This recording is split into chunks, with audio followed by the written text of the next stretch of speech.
What's up, guys? Fight of the night was Wood and Kenny. Ankalaev and Khabib win the performance bonuses. What a night. Wow. Wow, man. He is the baddest motherfucker on the planet. Like, I mean, let's start with, there's like a feeling out process for like 2 minutes, and then it's on. I mean, those two were going. The pressure that Khabib puts on you is unbelievable. Literally didn't respect his punching power, just walked right into everything, did what he wanted. When he started to go for like the armbar in the first round, I was like, oh my God, he's gonna try to pull off an armbar. You know, then the second round, he keeps the pressure on him, starts to go for that submission. I was like, oh no, right? And he locks it up, gets it, and chokes him out. Unbelievable. And he didn't lose either round. Crazy. Have you had a chance to speak to him yet? I mean, obviously, I think we're all a little bit surprised by his decision. I mean, I think we all understand his emotion coming into this, but have you spoken to him yet? No. He was in the octagon. We were all just standing around listening, and you can tell. I could tell. It almost smelled like an upset tonight. The way that he reacted at the weigh-ins, the way that he acted when he was walking out tonight. He didn't look like himself, breathing heavy and taking deep breaths, and But wow. What's your expectations? I mean, obviously, do you take him at his word that that's it, or do you think that maybe he'll change? What this guy's been through, we're all lucky that we got to see him fight tonight. And I'm hearing rumors of other things that I didn't know about that you guys will hear about when he comes out later, I'm sure. Apparently, he was in the hospital. He broke his foot. Yeah. When was that? 3 weeks ago. Jesus. So he has 2 broken toes and a bone in his foot that's broken or something like that. That's what his corner was telling me. And never told anybody, walking around. So, I mean, he is one of the toughest human beings on the planet, and he's the #1 pound-for-pound fighter in the world. And seriously, you have to start putting him up there at GOAT status with, whoever else you think is the GOAT. So what do you do? I mean, obviously you respect him. You give him his time. Do you talk to him and say, hey, man, we still got some ideas for you? I don't ever, listen, when guys want to fight, they want to fight. If they don't want to fight, they don't want to fight. Let them take some time off. Let them heal. Not physically, but emotionally heal with what he's going through from losing his father. I said, we're all lucky we got to see what we saw tonight.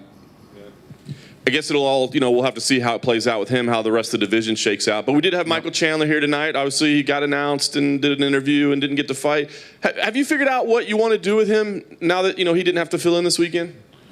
Nope. I was focused on tonight, and that's it, man. We've been here for 5 weeks. We're almost done with this shitty year, and we'll get home and figure out what's next. No doubt. I'll ask you one more about the co-main event. Robert Whittaker, he looked fantastic as well. Yeah. Is a rematch with Adesanya appealing to you at all? Is it too soon after that fight? No, it's very appealing to me. It's a fight that makes sense right now. Like I said, Adesanya has a lot of options, but the fight that makes the most sense right now is Whittaker.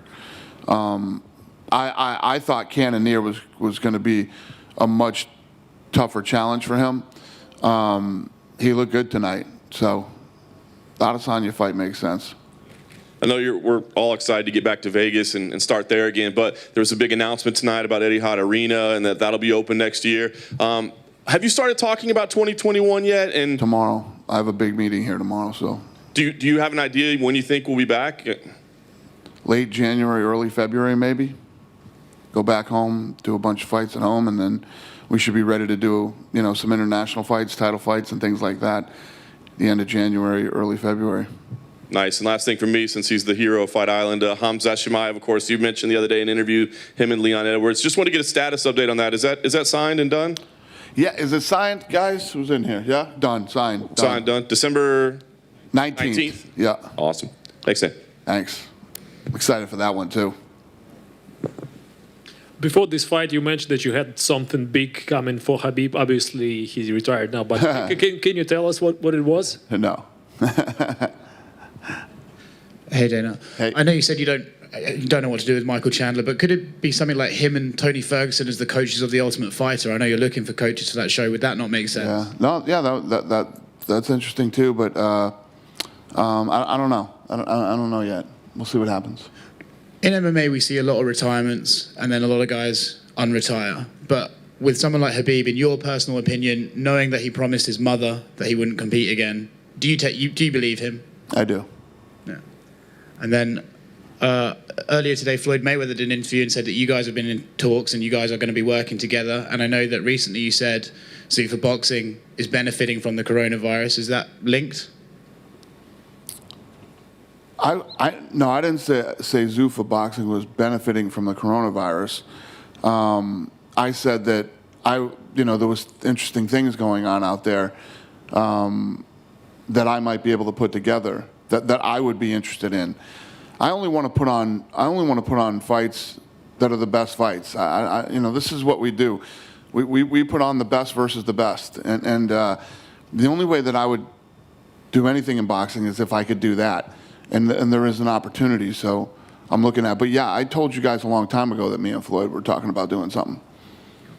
And then last thing for me, earlier this week a report came out with some allegations against Mike Perry from his ex-wife.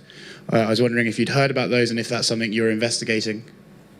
Yeah, I heard about it. I heard that she wanted to get a restraining order and the judge didn't allow the restraining order, and nothing really came out of it. I think she alleged that he'd been physical in their relationship. Yeah, I don't know. I have no idea. Cool. Thanks, Dan. Thank you. Dana, over here. You obviously have that. Well, like you're without a champion now, so you're going to have to crown a champion at some point, especially in the lightweight division. Does that make this McGregor-Poirier fight in January that's being targeted? Will that most likely be for a vacant title? Say that again? Well, the McGregor-Poirier fight, could that be for the vacant title now if it's at 155? I don't know. I have no idea. Guys, don't ask me the future or what the fuck's going on with anything else, because I have no idea. I just been here for 5 weeks, man, getting through this shitty ass year, and I'm just ready to fucking go home and we'll figure out what's next. As soon as we have answers, you'll know. All right? Have a good night.